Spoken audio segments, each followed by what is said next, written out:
اللہ رب العزت نے فرمایا کہ جو شخص سوال کرتا ہے، مغفرت طلب کرتا ہے، میں اس کا سوال پورا کرتا ہوں اور اس رات مغفرت کر دیتا ہوں، سوائے چند لوگوں کے۔ چند لوگ نہیں بخشے جاتے اور لیلۃ القدر میں بھی نہیں بخشا جاتا جب تک شرک چھوڑ نہ دے۔ اب ساتھ ساتھ سمجھا رہا ہوں، اس کے بخشش کے لیے شرط یہ ہے کہ وہ اس عمل کو بھی چھوڑ دے تو بخشش ہو جائے گی۔ مشرک جب تک شرک چھوڑ نہ دے۔ مشاہن کہتے ہیں جو اپنے دل میں بہت زیادہ دوسروں کے لیے بغض اور عداوت رکھتے۔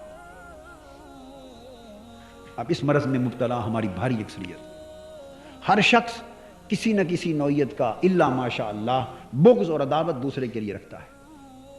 یہ حقد اور حسد جو ہوتا ہے اور یہ بغض اور عداوت پر جس کو خدا واسطے کا بیر کہتے ہیں، تو فرمایا بغض اور عداوت دل میں رکھنے والا اس شب برات اور شب قدر میں جب تک کوئی دل کو بغض و عداوت سے پاک نہ کر لے، اس کی دعا اللہ کی مخلوق کا خون بہانے والا قاتل وہ نہیں بخشا جاتا جب تک اس کی تلافی نہ قاطع اور رحم، اور خونی رشتوں کو کاٹنے والا، قطع رحمی کرنے والا، جو خونی رشتے ہیں ان سے قطع تعلق کرنے والا۔ یہ مرض بھی کثرت کے ساتھ پائی جاتی ہے کہ ہم لوگ قریبی خونی رشتوں کا حق ادا نہیں کرتے اور دور دور بڑی صدقہ خیرات اور قربانیاں کرتے، یعنی قریبی خونی رشتوں پر ظلم کرتے، اقتدار میں آ جائیں تو ان کو مرواتے پٹواتے بھی ہیں۔ وہ غربت میں پس رہے ہوں، ہم شہروں میں دھوم دھام سے خرچے کرتے ہیں، نیک نامیاں لیتے ہیں کہ بڑے سخی ہیں، اور قریبی غریب رشتہ داروں کے گھر چولہا نہیں جلاتے، اس کے گھر دانہ نہیں بھیجتے، روٹی نہیں بھیجتے، کھانا نہیں بھیجتے۔ الاقرب فالاقرب، جو جتنا قریب ہے اس کا حق بھی اتنا قریب ہے۔ تو قریبی خونی رشتہ دار کا حق سب سے مقدم ہے، پڑوسی سے بھی مقدم ہے۔ پڑوسی کا حق بھی قریبی خونی رشتہ دار کے بعد ہے، برابر نہیں، بعد میں آتا، پہلا حق قریبی رشتہ دار۔ زکوٰۃ کا پہلا حق بھی اس کا ہے، ماں باپ اور اولاد کو چھوڑ کر زکوٰۃ کے لیے۔ پھر فرمایا وَمُسْبِلُ الْإِزَارِ، تکبر کے ساتھ اپنے کپڑوں کو نیچے لٹکانے والا۔ اشارہ متکبر کی طرف ہے، کیا؟ متکبر کی طرف۔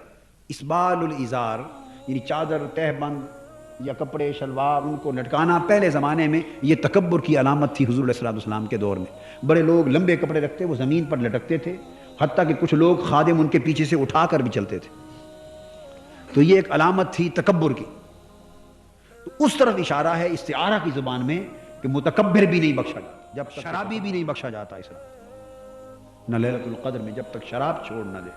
وقطات، اور فرمایا النمام، قطات یا نمام چغلی کرنے والا، جو پشت پیچھے غیبت کرتا اور چغلی کرتا وہ بھی نہیں بخشا جاتا۔ غیبت کرنے والا، چغلی کرنے والا، وہ بھی، یہ چغلی کی عادت بھی عام ہے۔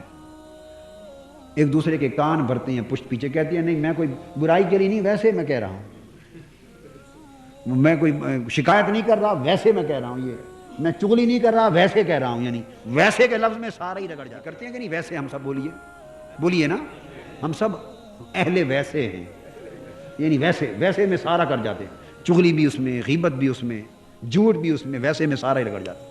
تو میں چغلی کرنے والا، غیبت کرنے والا بھی نہیں بخشا جاتا۔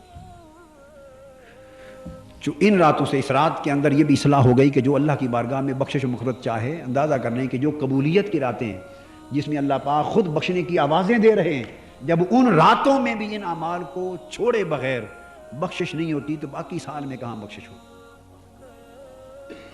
لہذا ان کی بخشش کا، ایسے گناہ گاروں کی بخشش کا ایک ہی راستہ ہے کہ وہ ساتھ پہلے ان کو چھوڑ دیں، اپنی زندگیاں ان سے پاک کر لیں، شرک سے پاک کر لیں، عداوت، بغض اور عناد اور کینہ سے پاک کر لیں، قتل و غارت گری سے پاک کر لیں، قطع رحمی سے پاک کر لیں، تکبر سے پاک کر لیں، شراب سے پاک کر لیں اور چغلی اور غیبت سے